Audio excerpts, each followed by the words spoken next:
2024 के assembly elections के बाद जम्मू कश्मीर में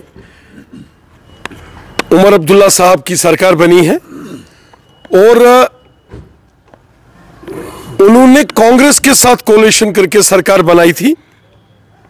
Bharatiya Janata party principal opposition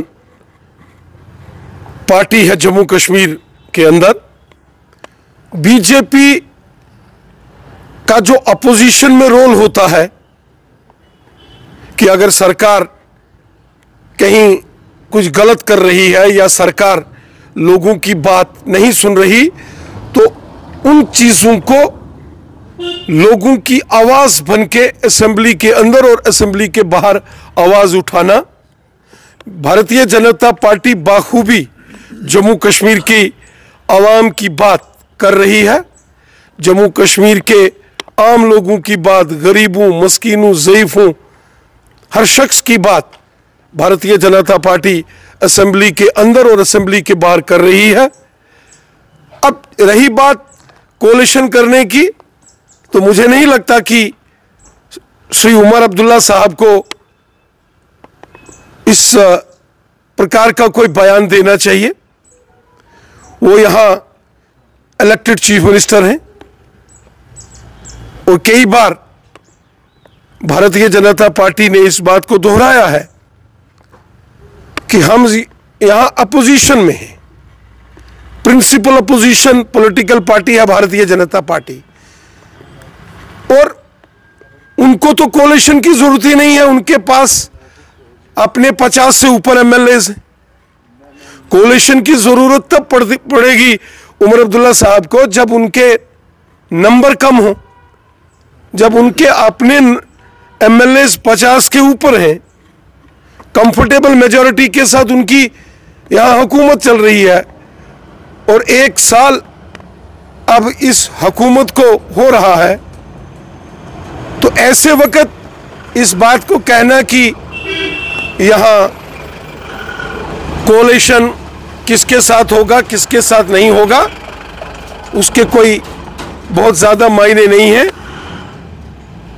Umar साहब की सरकार पहले से ही उनका कांग्रेस के साथ कोलिशन है।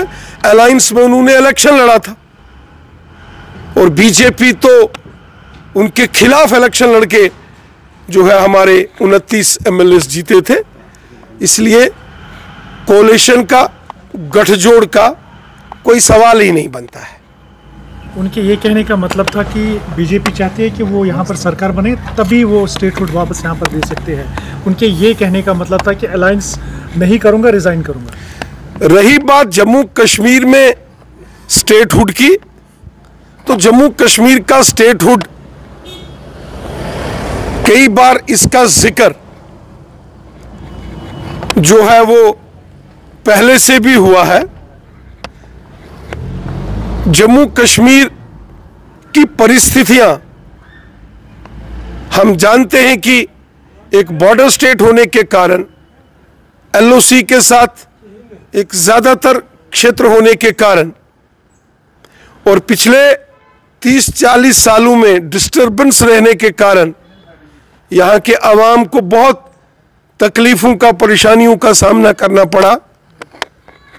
और रीऑर्गेनाइजेशन के बाद जब यहां यूटी का गठन हुआ, तो उसके बाद कई बार इस बात को कहा गया है कि यकीनन जम्मू कश्मीर को स्टेटहुड का दर्जा मिलेगा।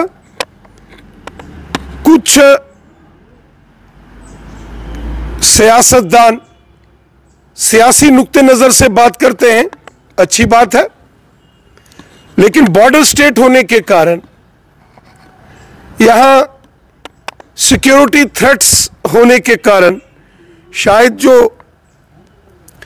हमारे मुल्क की जो सिक्योरिटी एजेंसीज हैं उनको भी कॉन्फिडेंस में लेना बहुत जरूरी होता है। जम्मू कश्मीर के लोगों ने पिछले